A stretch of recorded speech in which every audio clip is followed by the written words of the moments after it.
provided by Thomas Allgaier and Frennis, based on the most relevant posts on LinkedIn about account-based marketing in CW 16 and 17. Frennis is a B2B market research company working with enterprises to optimize their campaigns with research-grade account profiling and insights. You can find more info in the description. Welcome to the deep dive. Imagine for a second spending 3 entire years engineering 27 distinct, highly relevant touch points just to win a single client account. Today, we're looking at why standard B2B marketing is, well, completely dead, and why programming the buyer's GPS so that you're the only logical destination is the only way to survive the new account-based marketing reality. Yeah, it is a brutal reality check for a lot of companies right now. And for this deep dive, we are unpacking the absolute sharpest, zero-fluff insights curated directly from B2B marketing professionals who are sharing what actually works on LinkedIn during calendar weeks 16 and 17. Right. We are stripping away all that high-level theory, just looking strictly at what practitioners are actually deploying in the field to win massive enterprise deals. And if you're listening to this, you likely already know the basics of ABM. You know it means targeting specific high-value accounts rather than just, casting a wide net. Exactly. But looking at the recent conversations driven by Tom Barnes and Nancy Carlisle Harlan, it becomes incredibly clear that most of what the industry calls ABM is actually a lie. Oh, completely. Like if you are just taking a list of target companies, uploading that CSV file to LinkedIn and hitting them with sponsored ads. You're not doing account-based marketing. Right. You're just doing targeted demand generation. Which is a fundamental distinction that, honestly, way too many leadership teams just misunderstand. What Tom and Nancy are pointing out is that true ABM is not some marketing campaign you just bolt onto the side of your existing strategy. Yeah, definitely not. It is an entire go-to-market motion. It dictates resource allocation, it dictates how sales reps spend their mornings, and it fundamentally changes how you measure a quote-unquote win. When you treat it like just another digital marketing campaign, it stays completely isolated within the marketing department. And when it stays isolated, it just burns through budget at an astonishing rate. Svetlana Likareva had a brilliant post highlighting exactly this. She noted that the absolute most expensive thing in B2B isn't software or ad spend. No, it's misaligned teams. Exactly. If you have marketing pushing display ads to one set of accounts, while sales is cold calling a completely different list of accounts because, they have their own quotas to hit. Right. Adding expensive intent data technology on top of that, dysfunction doesn't scale revenue. It just scales waste. It scales waste because the two departments are essentially operating on different clocks. Marketing is usually looking at a 9 to 12-month pipeline build, nurturing long-term brand equity rates. Right. But sales is looking at a 90-day quarterly quota. If you do not reconcile those two timelines, the engine just completely seizes up. I hear that. And alignment sounds great in a boardroom, but I have to push back on how realistic this actually is. Bravo. Fair enough. If you've got sales compensated entirely on closing deals this quarter, how do you actually force them to slow down and run a synchronized play with marketing? Because you can't just ask nicely. You can't. You really can't. And Marcus Stolberg provided this ruthlessly simple diagnostic to test if you've actually solved this. Oh, what was that? He said, if your sales team cannot explain the company's ABM strategy in 30 seconds or less, you don't actually have an ABM strategy. Wow. Yeah, you have a marketing science project. That is the perfect litmus test. Because the reality is, sales won't be able to explain it if they're still being compensated to chase raw leads rather than penetrate strategic accounts. Exactly. Like if your CRM is still optimized for marketing qualified leads and your reps get bonuses for call volume rather than, initiating a strategic conversation with a multi-threaded enterprise account, why would they ever change their behavior? They won't. Which gets to the systemic failure Aaron Carpenter highlighted perfectly. He noted that most ABM programs collapse before they even launch. Because they buy the tech first. Right. Marketing teams buy a shiny new platform, build a massive slide deck, and roll it out without ever doing the brutal internal selling required. You have to sit down with the VP of sales and literally restructure the dashboard metrics and the commission structures to reward ABM behaviors over cold outbound spam. So, step 1. You buy your VP of sales lunch, you fix the compensation structure, and you lock in that alignment. Yeah. But once you have a highly lethal unified team, they actually need a target. Which leads us directly into how practitioners are fundamentally rethinking account selection and segmentation. Right, because alignment is completely useless if you're both running a perfectly synchronized sprint in the wrong direction. Exactly. And this is where Luca Senatore's concept of the Dream 50 comes into play. We need to move past that cliche of fishing with a spear instead of a net. Luca is talking about building a list of just 50 companies. Just 50. Right, not a massive total addressable market of 10,000 logos, but 50 specific companies you would absolutely bleed to win. He cited the Mamas and Papas account as his prime example. And that's the one that took 27 highly relevant touch points, right? Yeah. Spread over 3 entire years to finally close. And the mechanism behind that 3-year cycle is what Luca calls engineering inevitability. It is not about capturing a quick click on a white paper. It is about shifting the market's perception so methodically that by the time the target company actually releases a brief or an RFP, you are the only logical choice. You have essentially been silently consulting them, shaping their worldview for years. That concept of engineering inevitability is incredibly powerful. But let's look at the survival mechanics of a modern marketing leader for a second. Okay. If you walk into your CFO's office and say, hey, I need half our budget for a strategy that will pay off in exactly 3 years, you are going to get fired. Oh, absolutely. Handed a cardboard box immediately. Right. So how do you actually prove the model works before the CFO pulls the plug at month 6? That is the ultimate pragmatic hurdle. And Mason Cosby addressed it directly with a brilliant survival tactic. He argues that you absolutely cannot start a new ABM program on cold accounts. Okay, so where do you start?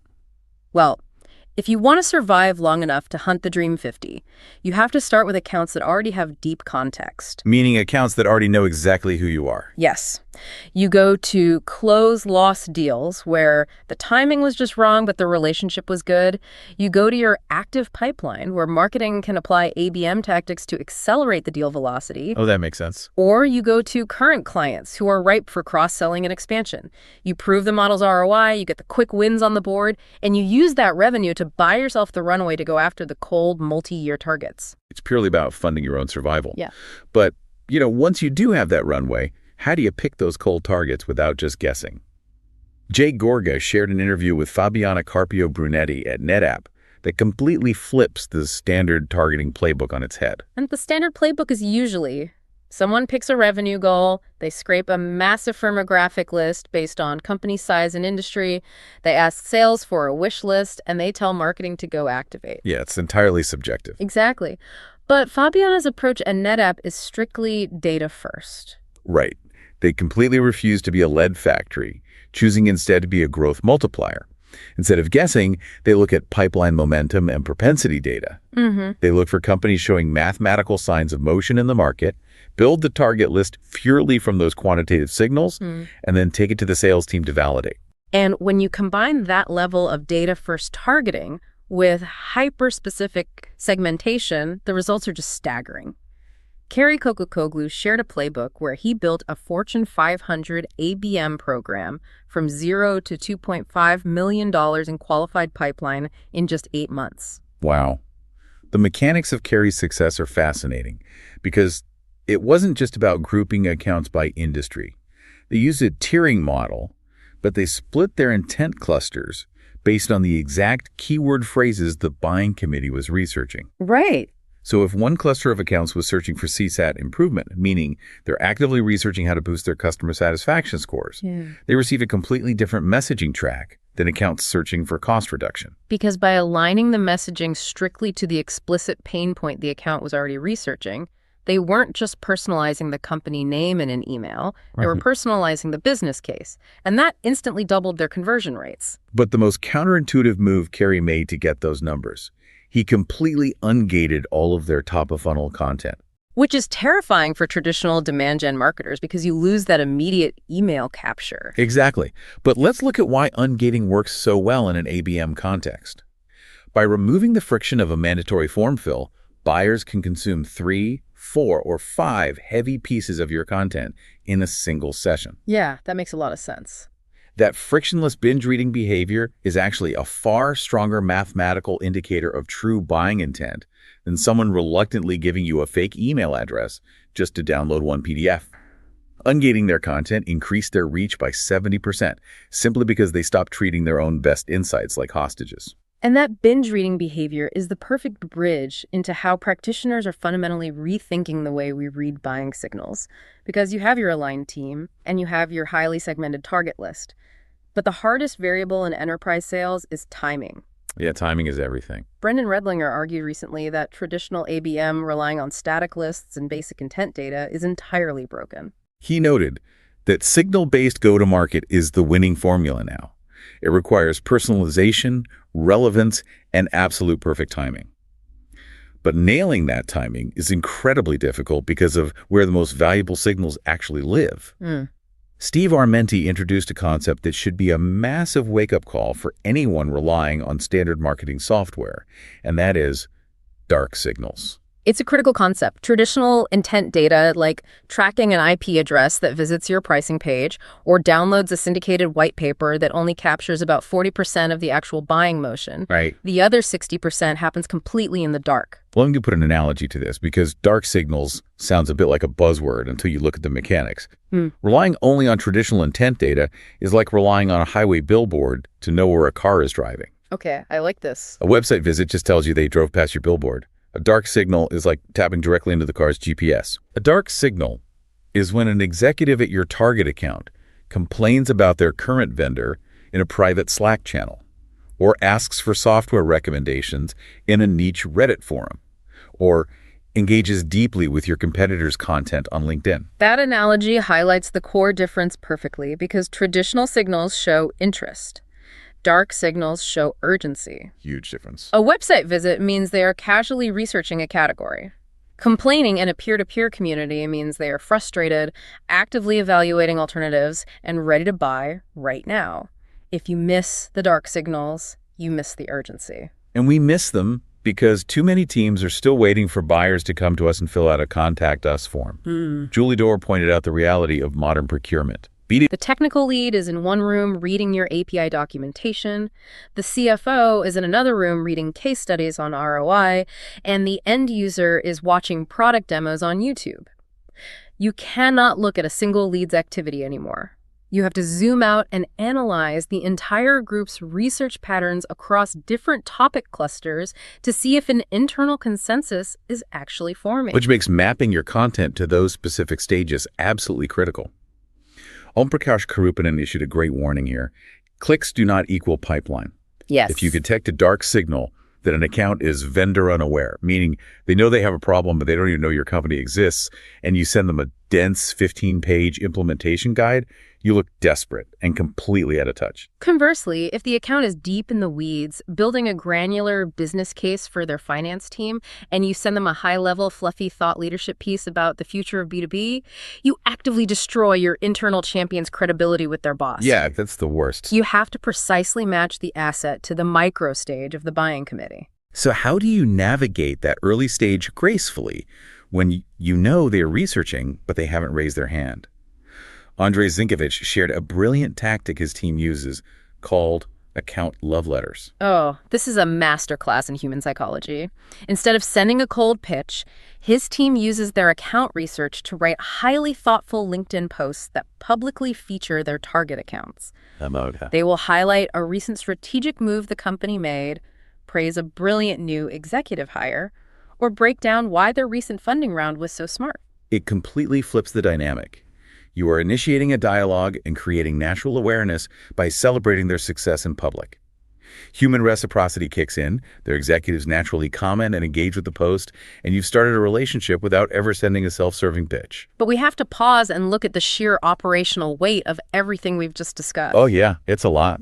Tracking dark signals in private Slack communities, mapping the topic clusters of a 7-person buying committee, writing custom public love letters for 50 different accounts. The natural question for any stress marketing leader is, why can't I just use AI to do all of this for me? And the short, terrifying answer is that AI can do an alarming amount of it. Jan Rasmussen ran a wild experiment recently using Claude Code that proves exactly how fast this technology is moving. Let's walk through the mechanics of what he actually built. Okay, so in a single session, he prompted the AI to define a highly specific market segment. The AI then autonomously discovered over 300 target companies that fit the criteria. And here's where the magic trick happens.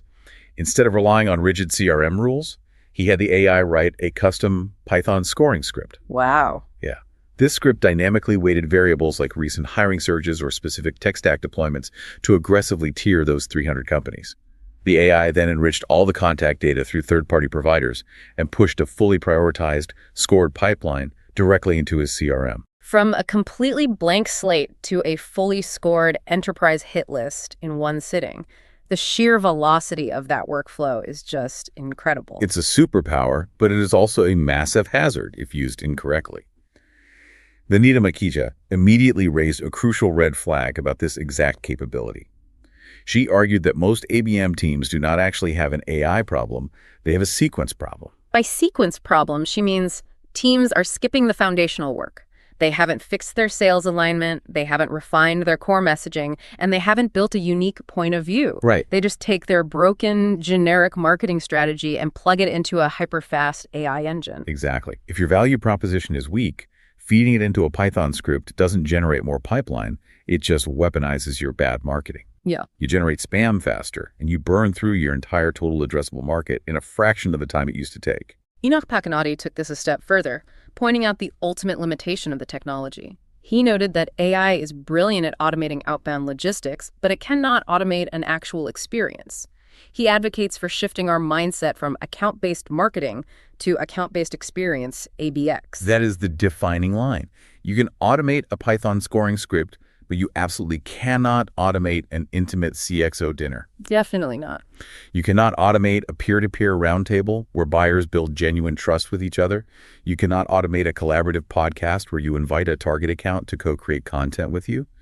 AI can do the digital spray, but it cannot deliver the high-touch human experience where enterprise deals are actually closed. So if AI shouldn't be used to just spam people faster and it can't run a dinner party, what is its actual strategic role? Julija Noskova gave us the defining framework for this when she introduced the concept of context debt. Context debt. Unpack the mechanics of that for us, because it perfectly describes the daily friction every BDR faces. Context debt is the gap between a system capturing a signal, say, an executive asking a question in a Reddit forum, and a human being having the complete nuanced picture required to act on it intelligently. Okay. Historically, a BDR would see an intent spike, and then they would have to spend 2 hours researching the company's recent press releases, hunting down the right stakeholders on LinkedIn, and trying to draft a relevant email. And by the time they finish that 2-hour research project, the buyer has already solved the problem or signed with a competitor. The window of opportunity simply closes. Precisely. Isaiah Vizcocho from Glean pointed out that modern AI agents are now solving this exact problem. They are moving way beyond basic data scraping. They instantly synthesize disparate dark signals into person-level context. So instead of just handing a sales rep a raw alert that says, account X visited the website, the AI pays off the context debt instantly. It hands the rep a unified brief. Here's the dark signal. Here's the exact person who triggered it. Here is how their research ties to their company's Q3 earnings report. And here is the exact strategic play you should run right now. It completely closes the gap between the raw data point and the intelligent human action. Which clears the operational debris so the human can focus entirely on executing the account-based experience Enoch talked about. You spend 0 time researching and all your time building the relationship. If we look at the entire arc of the insight shared in calendar weeks 16 and 17 from Tom Barnes and Svetlana Likareva demanding structural alignment to Luca Senatore and Kerry Kokokoglu insisting on data-first precision and keyword clusters, all the way to using AI to instantly clear context debt, it is clear that ABM is no longer just a targeted ad campaign. No, not at all. It requires a level of organizational orchestration that fundamentally changes how a company operates. And that reality leaves us with a final provocative thought for you to mull over. As AI continues to instantly bridge the gap between complex dark signals and personalized action, and as B2B buying committees become entirely consensus-driven, will we even need the term account-based marketing in 5 years? If this level of precision, alignment, and signal reading becomes the absolute baseline requirement just to survive in the market, it won't be a special tactic called ABM anymore. It will simply be the standard definition of how B2B marketing works. If you enjoyed this episode, new episodes drop every 2 weeks. Also check out our other editions on field marketing, channel and partner marketing, AI and B2B, MarTech, go-to-market, and social selling. Thank you so much for joining us on this deep dive into the realities of modern B2B growth. Take a second to hit subscribe, share these insights with your VP of Sales, and we will catch you next time.